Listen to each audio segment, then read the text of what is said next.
they're definitely very good passing the ball. They have great athletes all around the board. They have a really good quarterback, really good receiver. Their quarterback finished in the Heisman race. So, when you have opportunities to play against guys like this, you definitely want to capitalize. And games like this is where, you make a name for yourself. And, we just can't wait to go out there and just play Michigan football.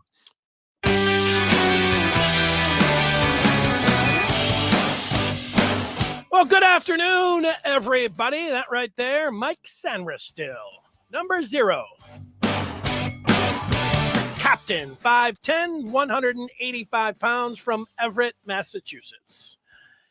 Mikey, as he is known by his teammates and coaches, made the outstanding play against the Buckeyes tight end this year down in the Horseshoe, where Michigan beat Ohio State 45-23 after beating Ohio State 42-27 last year. Welcome in to Good Afternoon Michigan Football here on the Maize and Blue Review. I'm Dennis Fitty. It's great to be with you on this Wednesday, the 14th. Guess what? We're going to be talking about Michigan football today. That's what we do every day. We're live at 1 o'clock. Talking about the latest in Michigan sports. And today it is a lot to do with football. We've got some breaking news coming your way. Let's just get that out of the way. It has to do with former Michigan tight end, speaking of captains, Eric All. Eric All is transferring. He is in the portal, and now he is out of portal, and he is going to Illinois. Just kidding. He's not going to Illinois. He's going to Iowa, which we suspected. You suspected, I suspected, and our suspicions were correct. Eric All will be playing for the Iowa Hawkeyes coming up next year with, I presume, quarterback Cade McNamara. So there you go. You got that breaking news out of the way. As far as Michigan today and what we are going to be discussing, we have a continuation. You get towards the end of the year, and you'll see these, best play of the year, best team of the year, best coach of the year. And with Michigan having the kind of season that they have had this year, it's a lot of fun to go through and talk about the specifics of their season and have some fun with it. Yesterday, we talked about the best throw and biggest throw. Today, we're going to running the football, best and or biggest run of the year. We want to hear from you on it, but we're going to start a week from today is the early signing period in college football. And a lot of people that are worried about Michigan and their recruiting effort this year. And it's understandable why people would be worried about Michigan's recruiting. They're not bringing in. They don't have any 5 stars. They barely have any. They've got some 4 stars, but they don't have any like the top 4 stars when you examine it a little bit closer. And it happens sometimes. But you would think, if we're just talking out loud here, you would think that if there was ever going to be a year where Michigan would be able to cash in and be able to, 2 years ago, before they had won the Big Ten, they hadn't won it in 17 years, 16 years. And, they had a top 10 class. So then, they won the Big Ten. You thought, this is like the last piece to show like high school players across the country. You say, hey, I'm sure that was used against Michigan. They don't know where Indianapolis is at. You want to play in the college football playoff, come play with us. Don't go to Michigan. But then Michigan broke through and went to the college football playoff last year. So you thought, that's going to be great. And now here they are again doing it. And it's not quite the windfall that I think a lot of people were expecting. So that part is very understandable.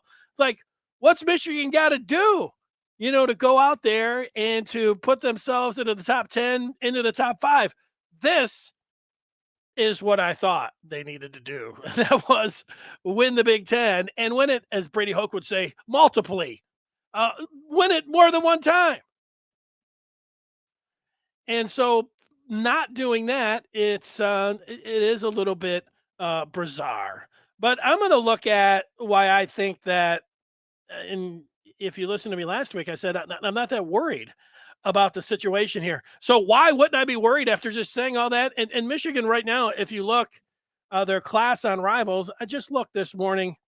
They their class is ranked number 26, so they're not even in the top 25 after last year being in the top 10. And like we said, it's understandable why you look at that and you're scratching your head, or you want them to do better. You're hoping that they can do better. You think they should have done better. It's understandable.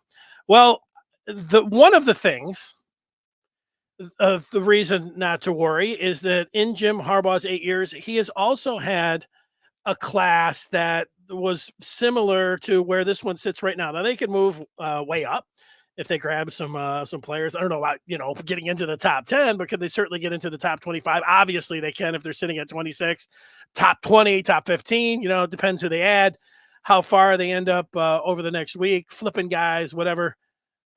Who knows where they'll end up finishing. But right now, outside of the top 25.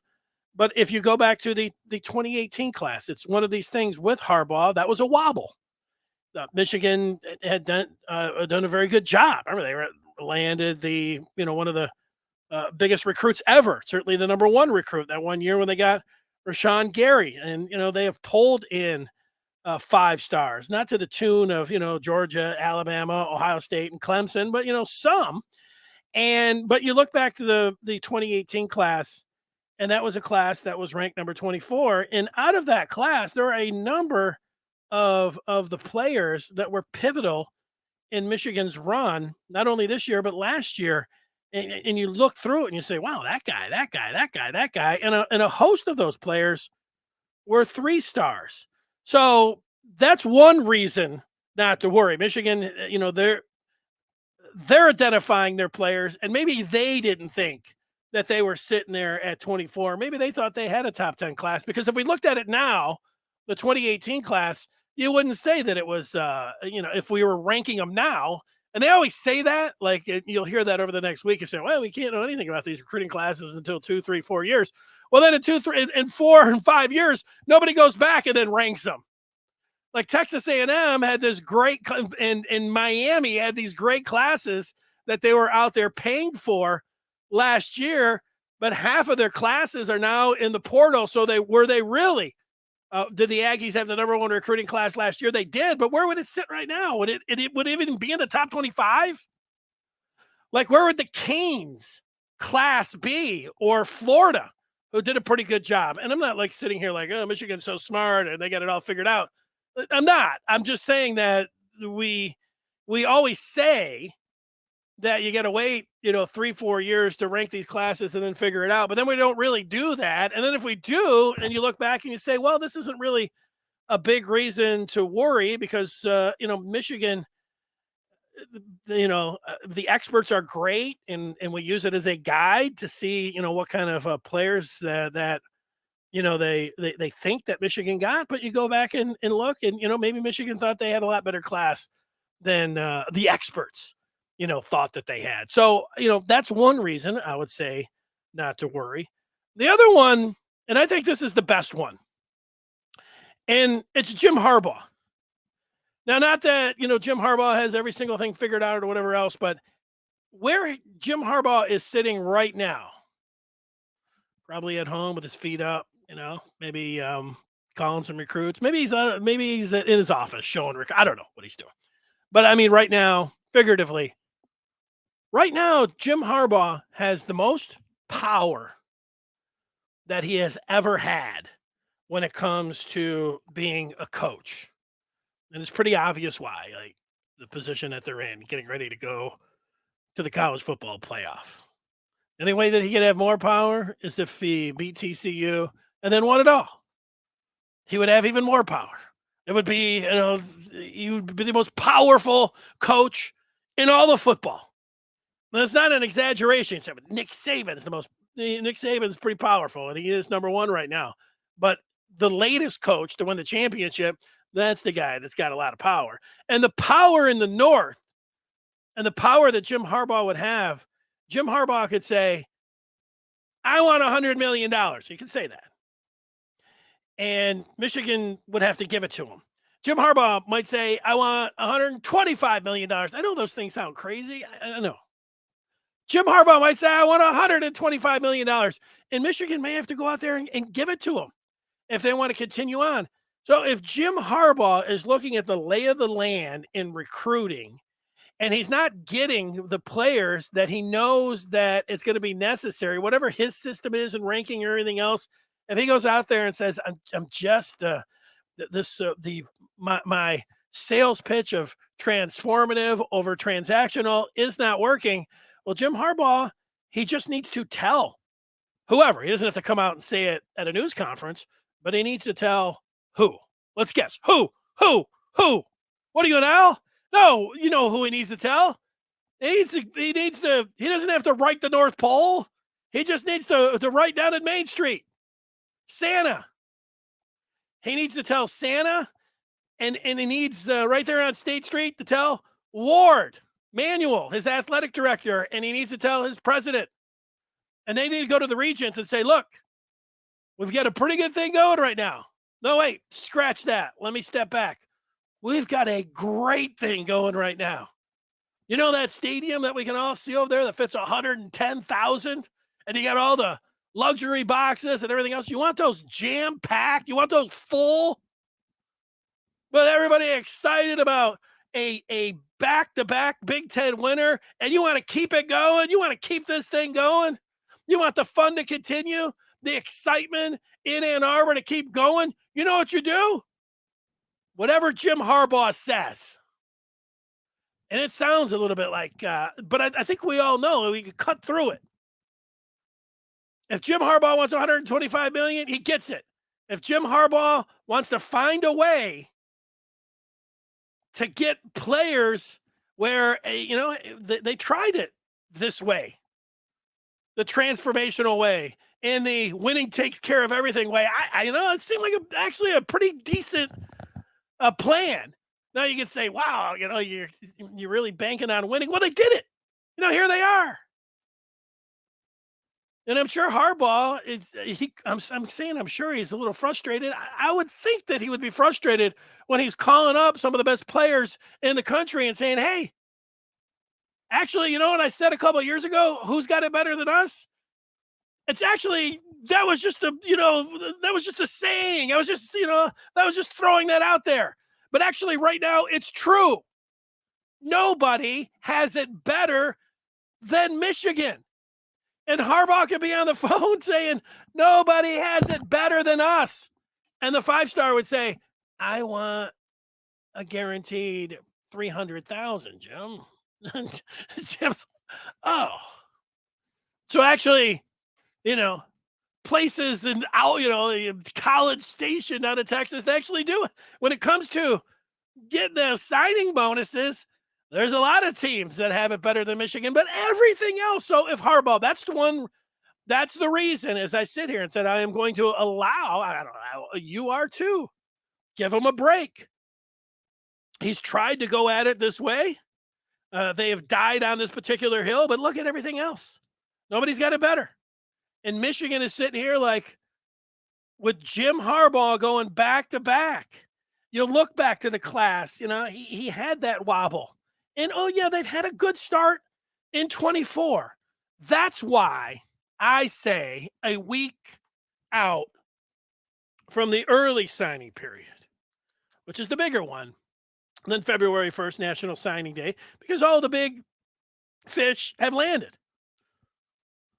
have been caught, or have chosen. Bad analogies. They've picked their schools. Before I get to why there could be some reasons to worry, let's see what the people are saying. Let's go to Gold member Shane. Look at this. Sugar Shane is the first up. And what's Sugar Shane saying? He's saying, hey, you're going to have a Merry Christmas, Dennis, is what he's saying. Thank you. We'll give you a sounder, Shane. Shane says he's been very pessimistic on the 23 and 24 classes, but believe 23 will finish strong. He's got some optimism. And he thinks that Michigan will get into the top 15 to 18, along with some key portal pickups. Oh, you forget about the portal pickups. And then here he is. Shane, you were on top of it. Jaden Davis. Guess what? We are going to be talking about Jaden Davis coming up here very quickly, but let's do it right now because Shane has mentioned him. Jaden Davis commit this month. Prayer emoji. Let's do it. The college football gods. If we're sitting here thinking about Bob Ufer up in football's Valhalla, Bob Ufer should send down Jaden Davis and a commitment to Michigan. Now, you say this month. I don't know if that's the timeline for sure, Shane. Again, I'm no recruiting guru, recruiting expert. I hope he commits today. I don't think that's happening, but you say this month. I say maybe next month. I don't know exactly about that timeline. It could happen at any time. Hey, as long as it happens, right? Shane's saying this will unleash a 24 top class. Let's go ahead and this will be the third one that I have been able to do. Let me get the picture up here. I've been screenshotting some of my favorite instant feedbacks. Let's go ahead and do this one. And cheese. I don't like my smiles. Maybe I should just take the picture. Good job, Shane. I'm with you. Thank you very much. Let's get some more feedback in here. Antoine says Hogan Anderson and Jason Hewitt. Dennis, look those two guys up on YouTube. They have film. Those two recruits will be stars. I'm calling it now. Maybe will be some good stuff to show the people today. Oh, today. Well, these guys are for not this upcoming class in 23, but for 24, right, Antoine? And you mentioned these guys this week. I think it's a good suggestion. Now, today I already have the show planned.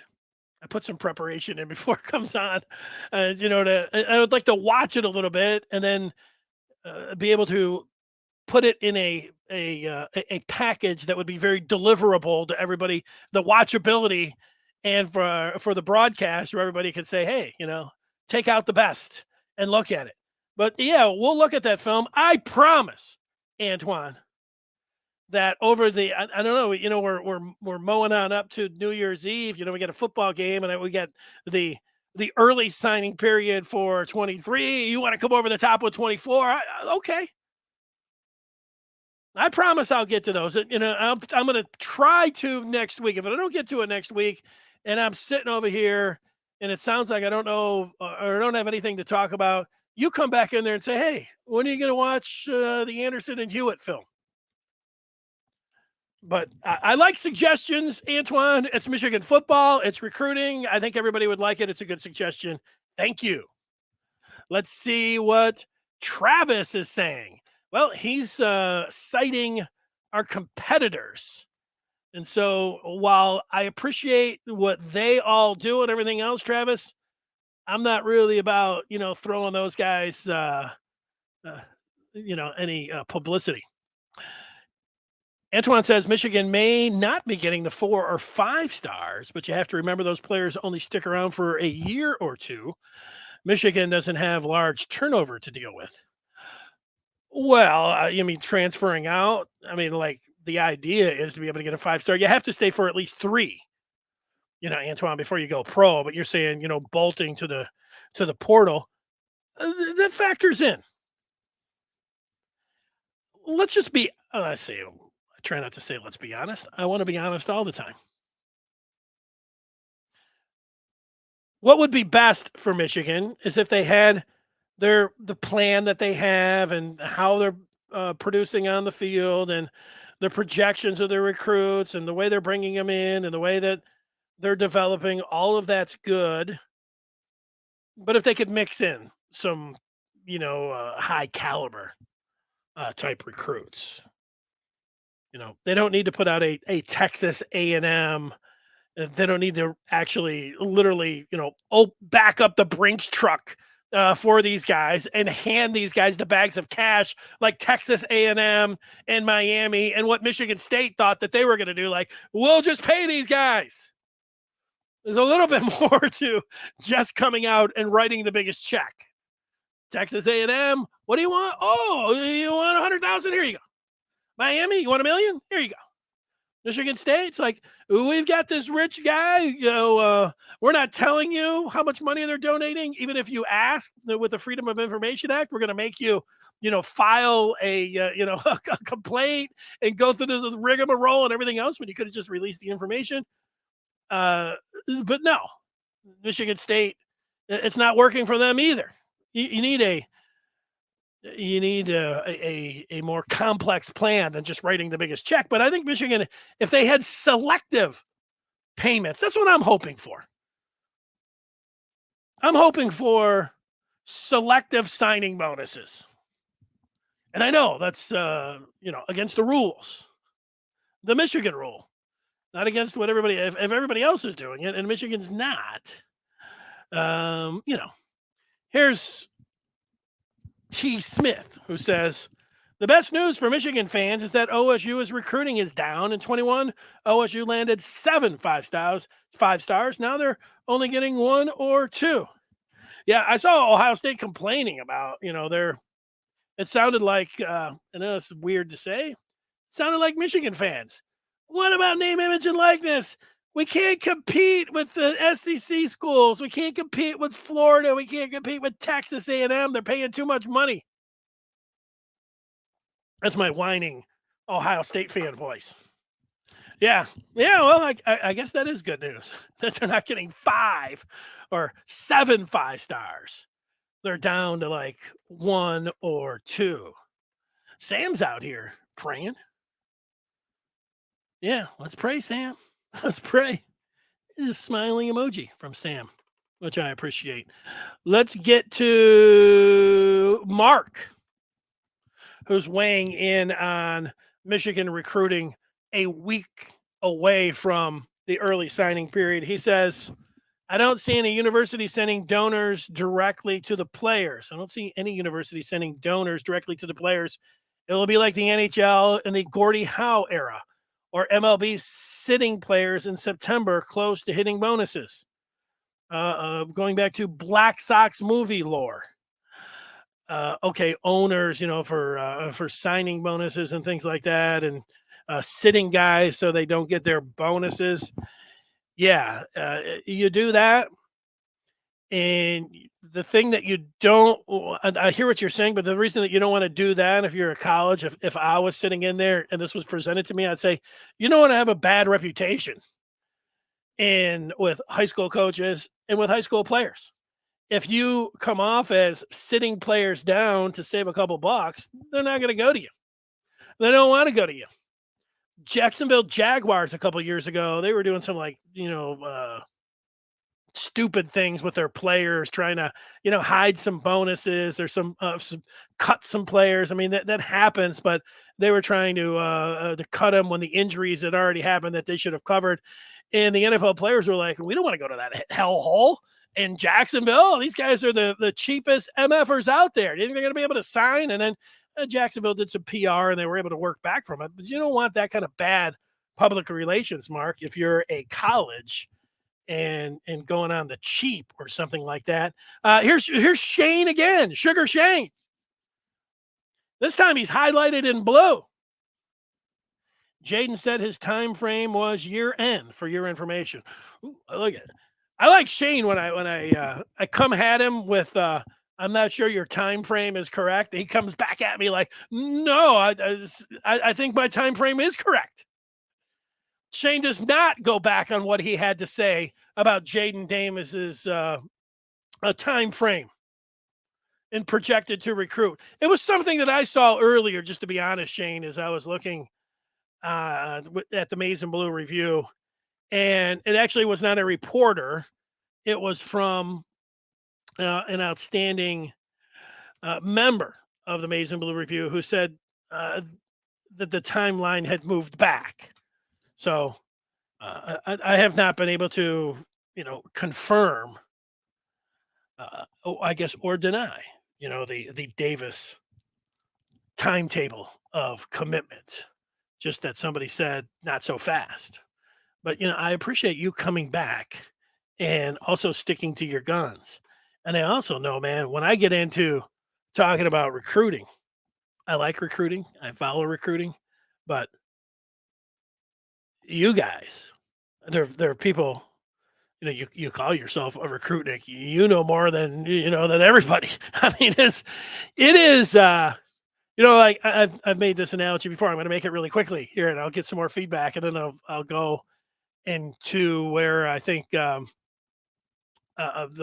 best and biggest runs for Michigan this year is, and why maybe you could be worried about recruiting. I like playing poker. I've said it a number of times. Texas Hold'em. You get your cards, but you play in just a tournament fashion. You could be sitting there for hours, and you might not play. One out of every 5, maybe 10 hands. I mean, you could sit there, and there's a lot of time, especially if they're not holding the players to any. Then people could sit there. My point is that it is a long play. Hours, of Texas Hold'em. My dad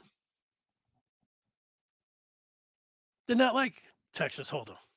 He liked dice, and he liked slot machines. You know why? Because it was constant, boom, boom, boom. And that's what recruiting is. Recruiting is, man, you don't have to play any long game. It's every day. It's constant. There's always something going on. And when you get close to signing day, you go to next class.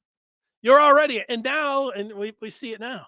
You used to wait to 23, and then the people that were getting ahead of the National Signing Day the day after February 2nd, they'd say, we're already getting started on 24. And everybody would be like, wow, we just went this whole campaign, and now we're starting anew. Now you're already talking about 24. Hell, some people are talking about 25.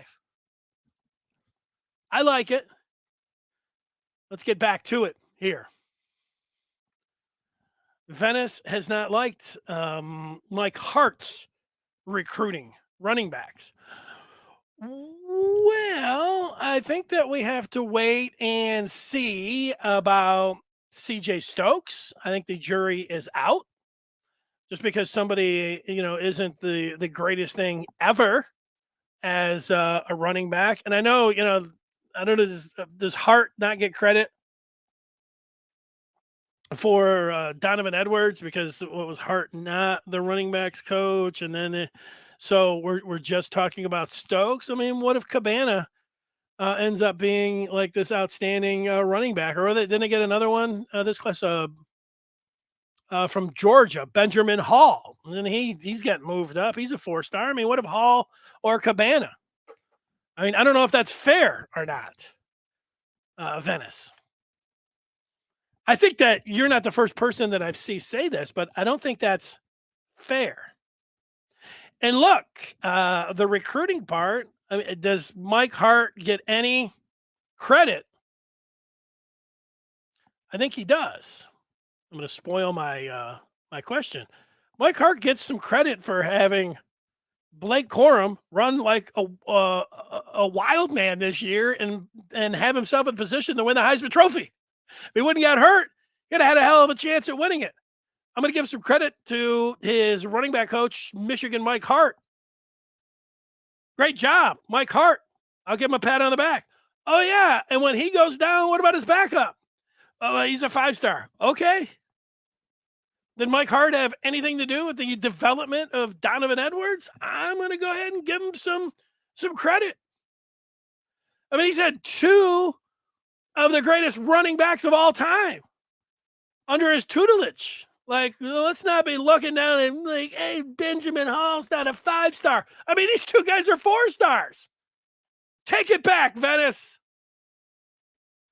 I am surprised that 5-star running backs and the pick of the litter guys are not out there. The Derek Greens from yesteryear, or whatever else, Kelly Baracas, that these guys are not, running up to Michigan saying, you guys run the ball every time. I'm in. I would think that they would. So that's a little bit surprising, but I'm not down at all on Mike Hart, the coach, or Mike Hart, the recruiter. I don't think anybody else should be either. Troy wanting to know who Jaden Davis is interested in. Is Clemson a possibility? Clemson's always a possibility, although Clemson just took a quarterback for the 24 class. So that pretty much rules them out. But it was a long way to go. I mean, look at Dante Moore's that visited UCLA this past week. He's already been committed for a while to Oregon. These guys are flipping. These guys are flopping. And, Michigan, everything looks great with Michigan and Jaden Davis, except the actual commitment. Michigan has got it all the way right up to the finish line. Here we are. Michigan has moved the ball all the way down the field. They're at the 1-inch line. They just need to punch it in with Jaden Davis. Let's see what happens.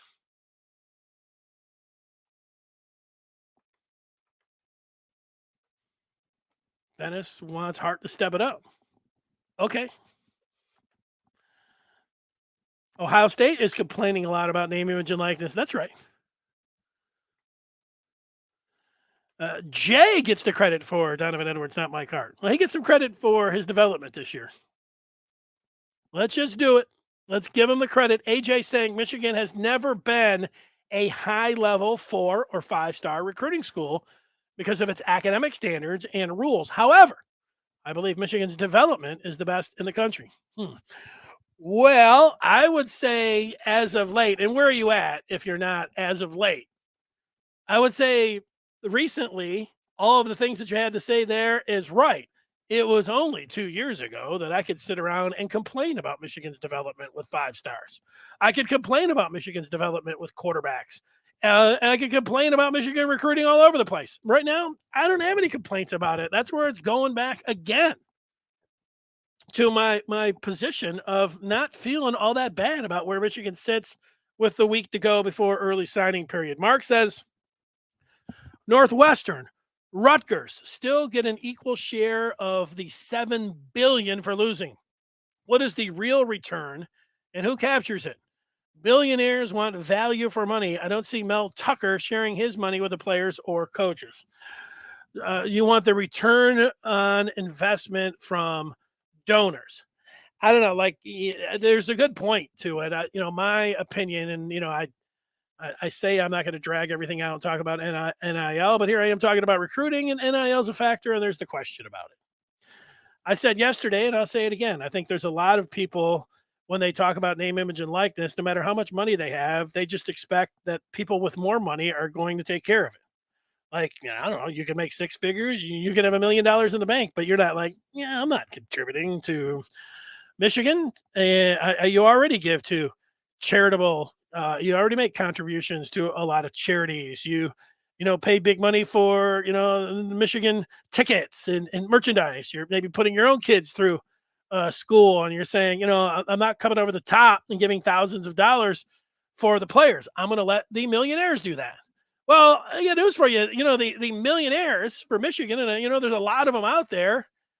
I don't think that they have been involved for how many ever years, decades. And Michigan's position has always been, give us money. We want this across the board, not just for football or basketball. We want it for our facilities. We want it for the Olympic sports. We want it for our infrastructure. We are above board on, all of these rogue schools. We don't want any of that. We're playing it. This is Michigan. Those people that have a lot of money, they're giving their money to charities that they really care about. And so now you get all these other Michigan fans saying, hey, how about, cutting us out, a couple million for the players? And they're like, I don't know. All right. Again, I need like a statement on name, image, and likeness. Maybe, and I'll get that. And if I can cut it down to like 10, 20 seconds, and I'll just play it. Lyle says he knows that name, image, and likeness matters. Odds we keep our coaches. Well, it depends. We've already seen Sharon Moore was up for a couple of these jobs. He didn't even want to, head Western on the other end of the line, and he didn't even take the call. Mike Hart interviewed for Western, but he ultimately stayed here. These are things that, right now there's going to be some more movement, but, I don't worry about that. You got your top guy. I know there's things to talk about and get excited about, but Michigan lost both of their coordinators last year, and Harbaugh replaced them with two guys that are doing a better job this year. And if you believe how Harbaugh has put this together in the way that he has got to this point right now, Michigan has 4 coordinators. So they're pretty good. They've got Weissmore as their offensive coordinators, Matt Weiss and Sharon Moore, and then they got Minter Klink as their co-defensive coordinators, Jesse Minter and Steve Klinkstale. So they've got 4. So they're in a pretty good position. And if I had to predict right now, do I think Weissmore comes back? I do. Do I think Minter Klink comes back? I do. Just remember this. A lot of you sane fans heading into the Ohio State game wanted Weiss out. He wasn't good with quarterbacks, even though he's a quarterback guy. Michigan needed a passing game coordinator. JJ couldn't get the ball down the field. Let's get rid of Weiss. But I think people feel pretty good about Weissmore now and Minter Klink. Obviously, Minter Klink. I don't know what you could say negatively about Minter Klink. These guys, nobody even questions them. You get to halftime and Michigan's, losing to Rutgers. And you're kind of like, Minter Klink's over there. They're coming out. They're all right. What were they in the Big Ten championship game? I wasn't sweating that at all. That was a close game. It was 14-13. I was sitting there at halftime. My wife like, this is a pretty close game. I'm like, Michigan's going to kill them. Got them right where they want them. All right, here's some reasons now to go to the other side about why you might be worried. These are the reasons not to worry. Reasons that you could worry. If Michigan does not land Jaden Davis, I'll get worried. Now, this is the test case. I've given Michigan and Jim Harbaugh a lot of room here to operate. I've even let them sacrifice this upcoming class going about recruiting and name, image, and likeness, in their business plan that they wanted to, and said, hey, good luck. Even though I don't agree with it, and I haven't really from the start, there's a lot of smart people with Michigan. However, even though, it doesn't seem like it, it seems all that smart, I wanted to see what they were going to do. And they were going to, give it a shot this year and see how it worked. And I figured, if it wasn't all that good, that they would make some adjustments. But if they don't land Jaden Davis, like Michigan put all of their eggs in the Dante Moore basket and they came up empty. And that forced them now to it's on to Jaden Davis. If Michigan does not get Jaden Davis, there's a problem. That doesn't mean anybody needs to get fired, but, do I think that they need to, take a look at, their strategy when it comes to, landing top players? They've got everything that you could possibly want at Michigan. Nobody's got it better than Michigan, except teams that are giving up front money. So if they don't land Jaden Davis, they need to look at themselves in the mirror and come up with a different plan. That's my advice to them. So I'm waiting to see what's going to happen with Jaden Davis. The other thing, and, this has been cited as a problem for Michigan, but is it a problem? You'll see, why Michigan can't get a Dante Moore, maybe why they can't get a Jaden Davis. Michigan runs too much. Why would a great quarterback want to come to Michigan and hand the ball off 40 times a game and only throw it 15 times a game? Now, I don't think that that's a problem. It's not like Michigan is Navy. And they have J.J. McCarthy. And you might have thought that through the year, like, this guy's more of a runner, and, can he really throw? But look at J.J. McCarthy. He was throwing the ball against Ohio State. He was throwing the ball against Purdue in the Big Ten title game. A running game and an offensive line are a quarterback's best friend. And because of, I think prior to November 25th, there was a little bit to that. I didn't, even though I still was like, look at McCarthy, he's pretty good and he's a 5-star, a guy's going to really be worried about, not being able to throw it too much. But then Ohio State happened, and then the Big Ten title game happened. And I think that's pretty much like, you want to play in the, old air raid Mike Leach offense where you're throwing the ball 60 times a game. There's a lot of teams that are out there, but do you want to win? You still want to throw? All these things. Where are we at? Are you developing quarterbacks? Are you putting them in the pros? Like Harbaugh's got one right now. Does Harbaugh have the best quarterback in the country? No. He's got one of them, though. And next year, he might have the best one. So I don't buy totally. I did a little bit before the Ohio State game, but I'm not buying it as much now about recruiting where, it's Michigan running the ball too much. And then there's name, image, and likeness, and we've talked about that, and we talk about it all the time, and you just go round and round and round. Michigan needs to get their act together. Michigan doesn't want to pay recruits. Michigan doesn't want to give them upfront money. Michigan doesn't want to make any promises, blah, blah, blah, et cetera, et cetera. So wherever you fall on that, but, that could be a problem. And I think you're going to talk, we are a lot more, unfortunately, if number one doesn't happen. And number one is Davis. And I hate to put, it's true. No one player is bigger than the university, but there's always, pivotal points, watershed moments, and everything else. Michigan has everything in the world going for them. Everything. Except a flow of the top players. And they got to get Davis. They got to get Jaden Davis. And so I'm hanging in there until that. All right. Let's get some more feedback up here before we get to the best runs and throw. Best and biggest runs. We did throws yesterday. Ty says he's surprised that the running back recruiting hasn't been boosted by the style of play for Michigan. Where are all the 5-stars? I don't know, Ty. I don't have the answer for that. They're taking money. That's my answer. And if you want to know, I think that they're getting, especially running backs. Their shelf life is extremely short. In the NFL, they look at them like second-class citizens. If you're a 5-star coming out of high school, there are people telling them, "Look, man, you've only got so many carries. You better get some guaranteed money. You've put yourself in position. You better take the most guaranteed money." That's why the 5-stars aren't going to Michigan. That would be my guess. Now, what do I know? I know a lot. I think you agree with that. I think everybody's out there shaking their head. Oh, yeah, that's why. Antoine is predicting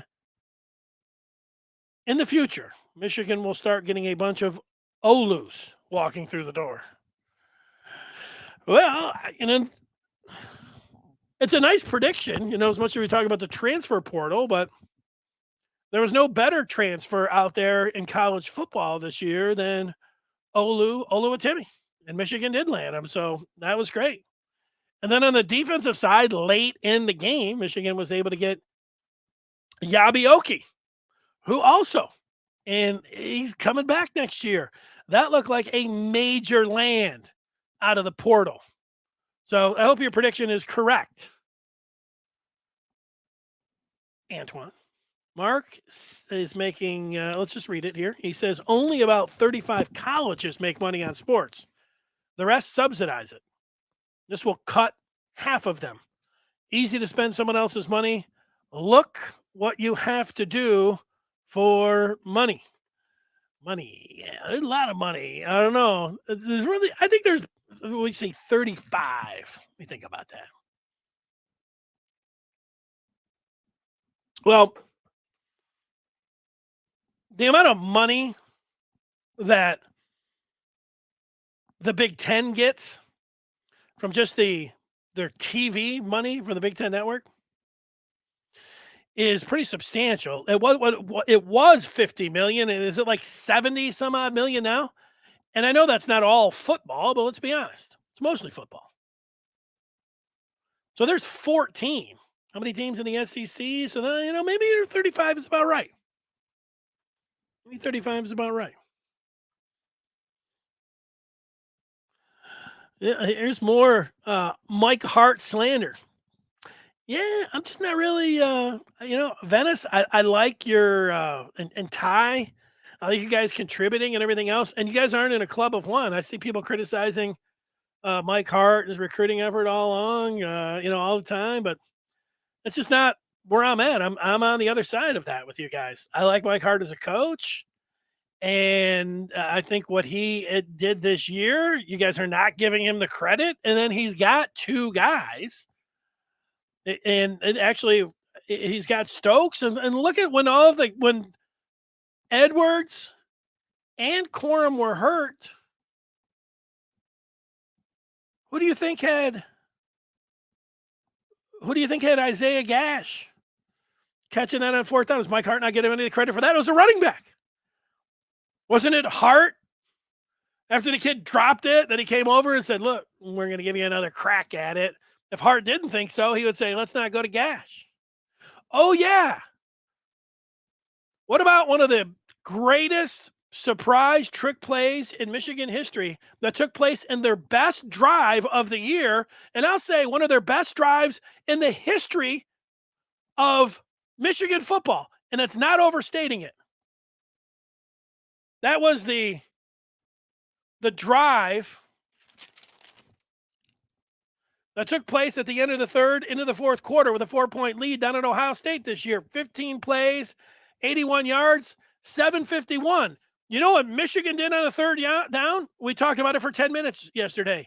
They took a converted linebacker to running back and had him throwing a jump pass, the first one in the history of college football, at least that I remember, that wasn't done on the goal line, for a first down. Did Mike Hart not get any of the credit for that? What are you guys doing? Mike Hart's not getting any 5 stars. You guys, come on. I know, it's just a lot of fun. You guys act like you're serious about it. Mike Hart in recruiting. I think Mike Hart's doing a good job. And watch out, in 10 years, if I had to predict in 10 years who's going to be the next Michigan head coach, I think it's going to be Mike Hart. Michigan Mike Hart. You guys just getting in early on Mike Hart. Mark says Stokes looks pretty good. Troy says Cabana looks pretty good. Venice coming back over the top. Doesn't like his recruiting. All right.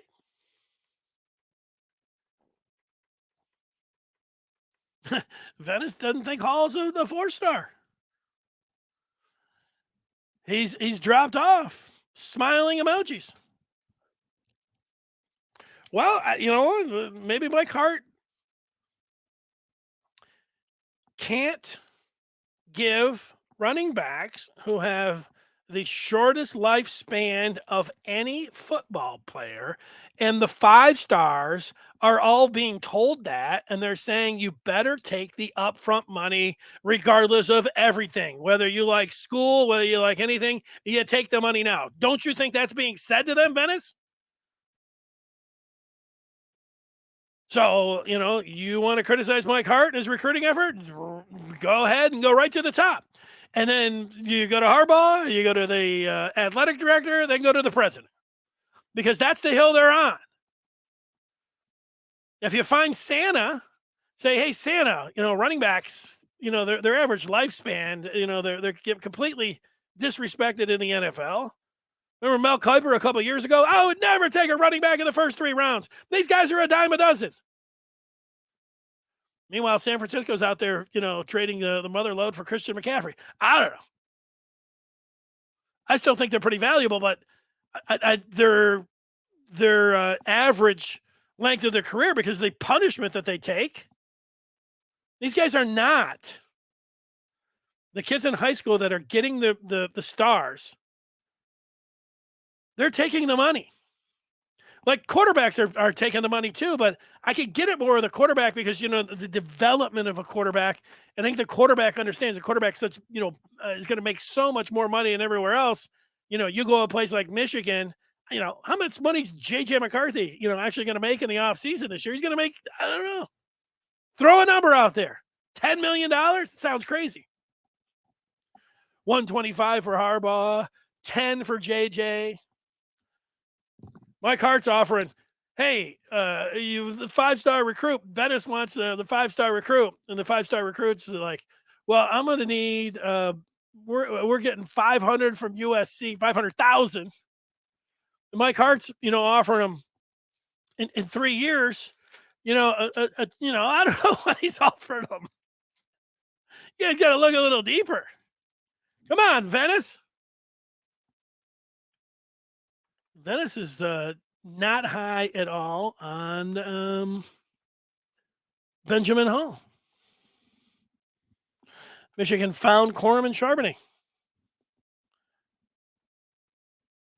Amazing upgrade.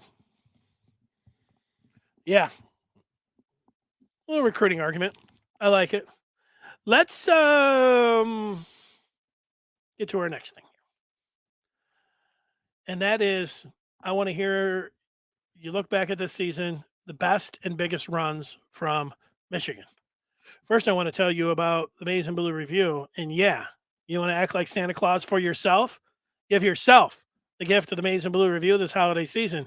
We're talking about recruiting, and Michigan's supposed to get some great news. When? Today. Tonight. You want to know what that great news is before everyone else? Well, that's why you sign up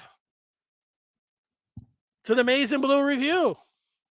You give yourself the gift of knowledge, of more Michigan knowledge than anybody else. Get that premium access today for a full year for $22.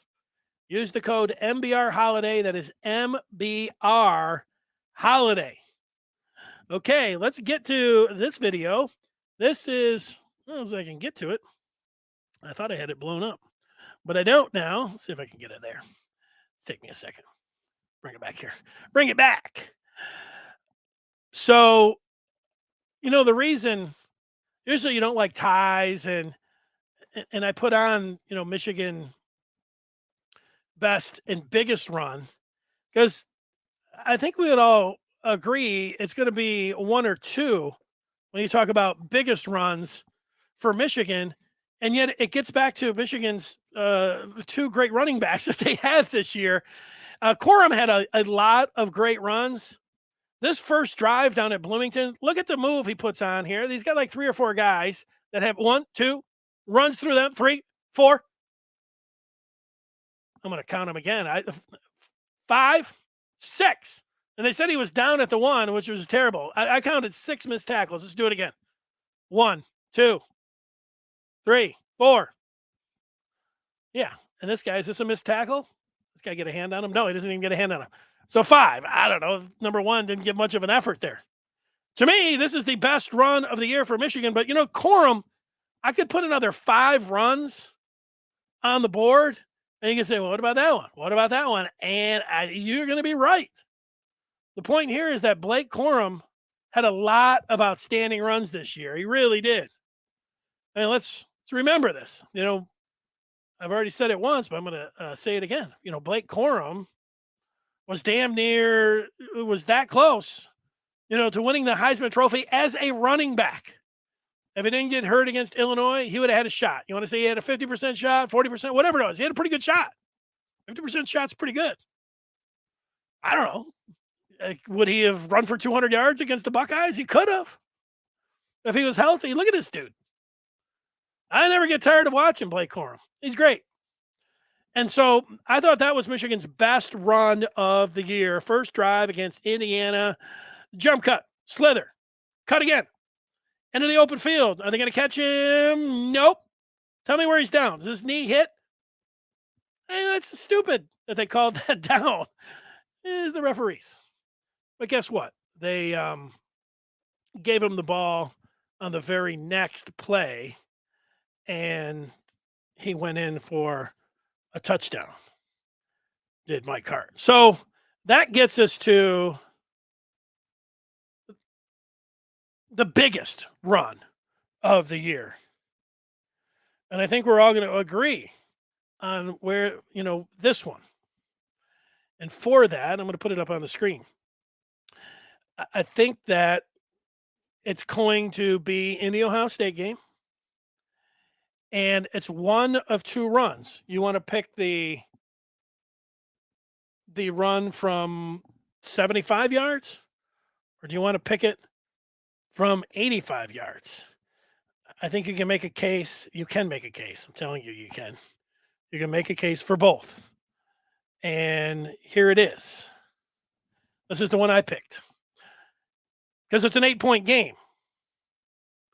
And the 85-yarder actually seemed a little bit easier for him. This one, he had to tiptoe a little bit down the sideline, and there was a guy that had a little bit of an angle on him, but let's look at it a little closer. Look at that. This guy had a little bit. He just runs past him. Oh, yeah. He had a break a tackle. The other one, he went untouched for 85 yards. That was the biggest run of the year. And things were looking good for Michigan. They really were. They were looking really good. Okay, you're going to stop it? That's fine. Things were looking really good. And then that happened. And then the 85-yarder, that's when, pandemonium sets in. You're pretty close to pandemonium with the 75-yarder. But then to come back the very next series and rip off an 85-yarder, I don't even know. I mean, if you're already completely ecstatic and, over the moon, and then what do you do 5 minutes later when, lightning strikes twice? I don't know. But so for me, the best run, the first drive at Bloomington, Michigan, 5 plays, 75 yards, that 50-yard run by Blake Corum, and then the 75-yarder by Donovan Edwards in the fourth quarter. The first of back-to-back runs of 75 and 85 yards, which is incredible. And it was pretty awesome for Donovan Edwards. Okay, let's get back to it. People are now throwing down old-time Michigan backs. And there you are. Got a couple of them on there. Here's Rob saying the Don and Corum, 2 of the best to do it at Michigan. Of course, there's going to be a drop-off. Yeah, well, when you get a guy that was poised to win the Heisman, and then you get the one-arm bandit, yeah, there'll be a little bit of a drop-off. It's crazy. I'm going to get some more feedback here in the remaining minutes.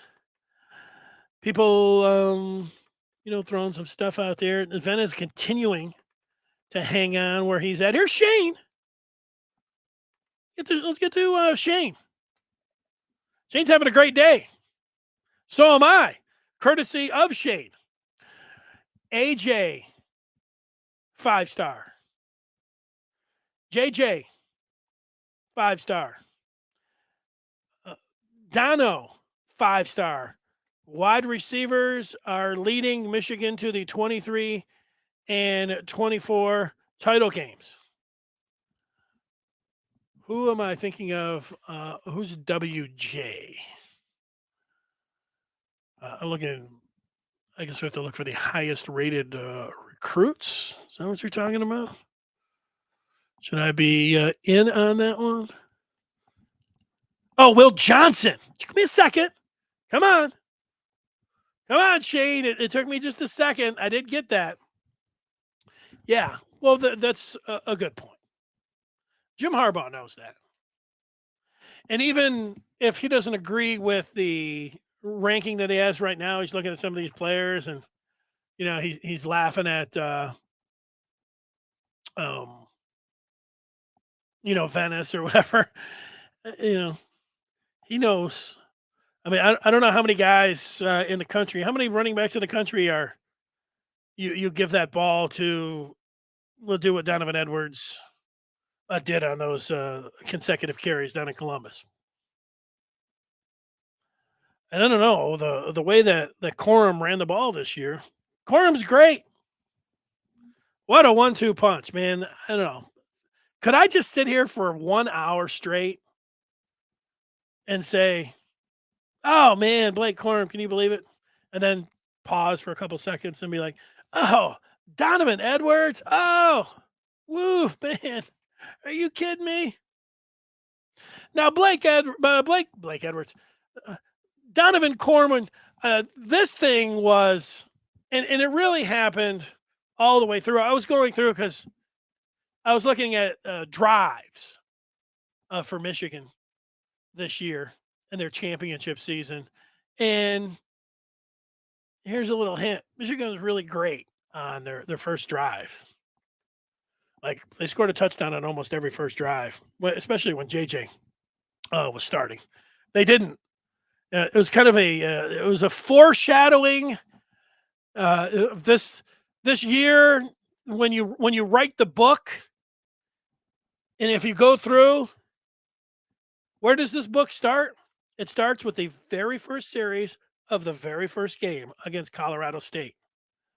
And kids, gather around, because that's tomorrow what we're going to be talking about.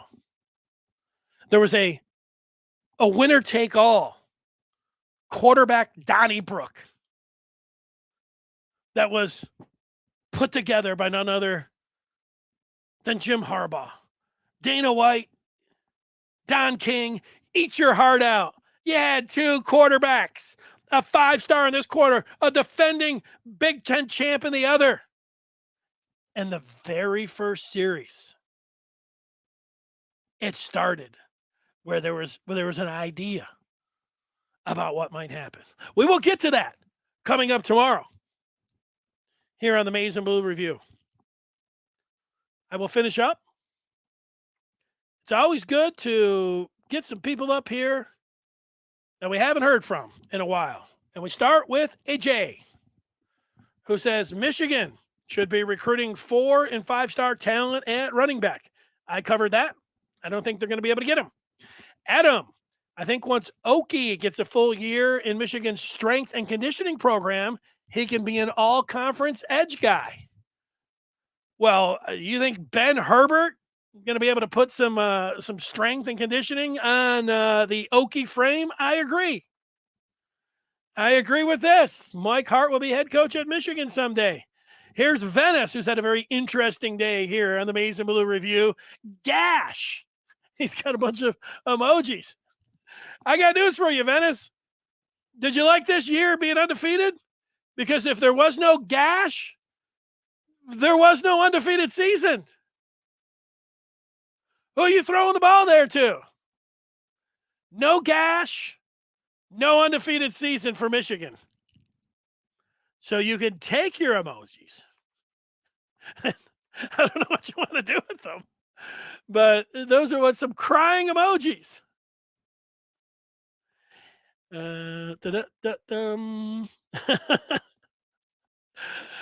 Here's Mark talking about Mullings throwing that pass again. He couldn't see. Schoonmaker threw it blind.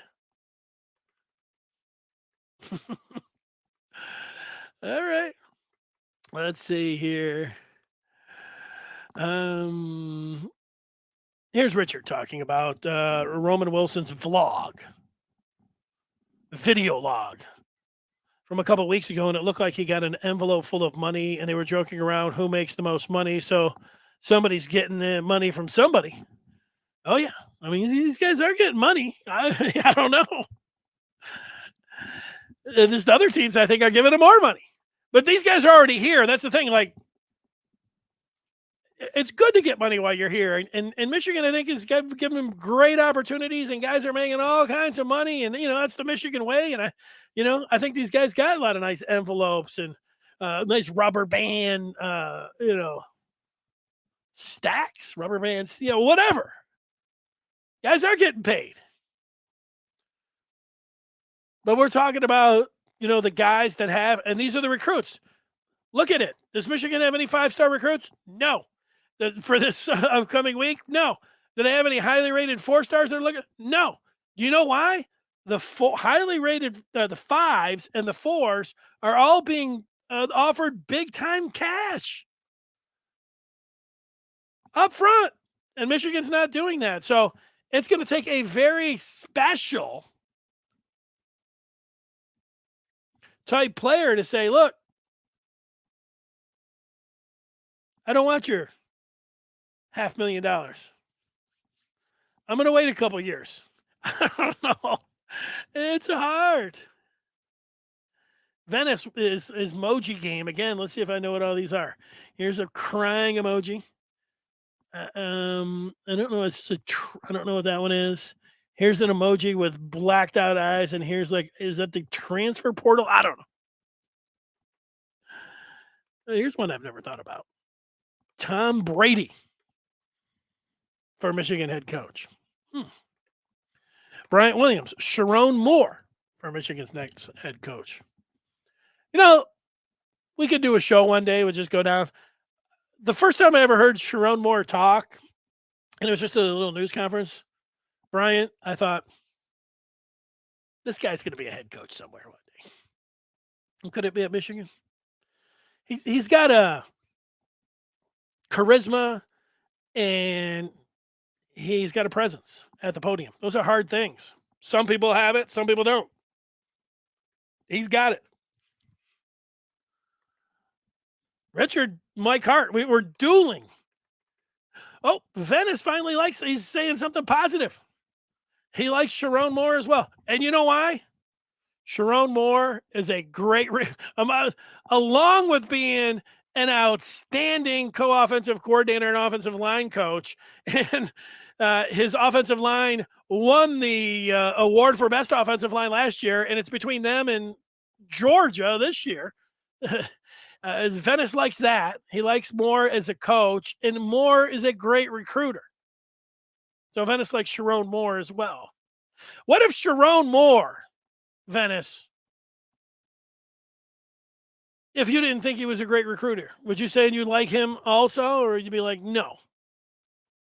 I'm not giving him any credit for the offensive line, even though he's the coach of the offensive line. I'm not giving him any credit. And I'm not giving him any credit for the offense this year, which averaged 40 points a game, because actually, even though he's the co-offensive coordinator in the Weissmore, he's actually really not. If he wasn't a good recruiter, that's what Venice would be rolling out there with a couple different emojis in there as well. All right. Cabana. Let's see what Venice has to say about Cabana. It's nice. I like him a lot. Still need a load-carrying running back. Well, Venice, let's go out and put together a bag of cash and offer one of these 5-stars $1 million. That's how you're going to get them. Because Michigan's got everything else. Right, Jill? Michigan's going to win it next year. I like it. I like how we don't. It's the one thing, like the players. I was listening to Mike Sainristill, and when we had his audio at the beginning of the show, and he was talking about TCU. They're definitely very good passing the ball. They have sounds a great little bit like a athletes all coach. around the board. They're good. They have a really good quarterback. Really good receiver. Their quarterback finished in the Heisman race. So when you have opportunities to play against guys like this, you definitely want to capitalize. And games like this is where you make a name for yourself. And we just can't wait to go out there and just play Michigan football. Just can't wait to go out and play Michigan football. But, I can't wait to New Year's Eve, but I'm looking ahead to the championship game, to be honest with you. Again, try not to say I'm honest. But I'm also, Jill, looking forward to next year as well. And I think Michigan's going to be really good next year. So I'm with you. And maybe that's just where we're at with recruiting. And that's what the people with recruiting, they're so smart about it all. Because if you do really good in recruiting in 23, that means like in 25, you're probably going to be really good. And if you're looking towards the 24 class and 25 class, it means in 28 and 29, you're going to be really good. So people are just getting ahead of everything. And Michigan's got everything going right now. And if they could really start pulling in some recruits, they could be good in 23, and 24, and 25, and 26, and 27, and 28. For the next 5 years, the way they have things going. This could be a dynasty. That's not the now that we start talking about it. Like Michigan, last year, they broke through. And it's like, oh, so great. And, the whole offseason I just sat here talking about was awesome. Everybody's like, whoa, the offseason takes such a long time. Not last year, it didn't for me. The offseason went by like that. People were counting it down. I'm like, no, all the previous off seasons, they ticked by. I was like, are you kidding me? This clock is slow. Last year went by with a flash. You know what this year's going to be like? Boom. A flash. And when you start talking about programs that are winning and getting to the college football playoffs in consecutive years, and you just keep going, it's just all there for Michigan. This recruiting piece is going to be a big deal. How, and again, they have a guy at the controls. A lot of times, you say this, and this is true. Well, you really need the president to be on board along with the athletic director and the coach. These guys all have to be rowing the same direction. They all have to be on the same page. You got to have the regents involved and everything else. Well, right now, Jim Harbaugh can walk in there and say, look, you guys sort it out. This is what I want. This is what we need. Get it done. Because out there on the field, you like that? You like what we're doing? This is what we need to continue on. And maybe it will be dollar signs for his coaches. Maybe it'll be dollar signs for the players that are on this team. Maybe they go over the top and do something like, wow, how much money is that guy getting? I mean, the name of the game in college, as much as we sit here, we talk about the experience and everything else, money, the big factor in all of this. And how you're showing it and how you're delivering it and who you're delivering it to is pretty important. Michigan's in a great spot. Tomorrow, the story of Michigan football told in possessions. The best drive of the year. And it all started from the very first time they had the ball in the opener. There was foreshadowing there that you won't believe. But you will have to tune in tomorrow to actually live it. I appreciate everybody joining us today. Don't forget, Maize and Blue Review. Great present for the Michigan fan in your life, like yourself. We'll see you on the posting board. We will see you tomorrow here at 1:00. Until then, have a great day. Goodbye.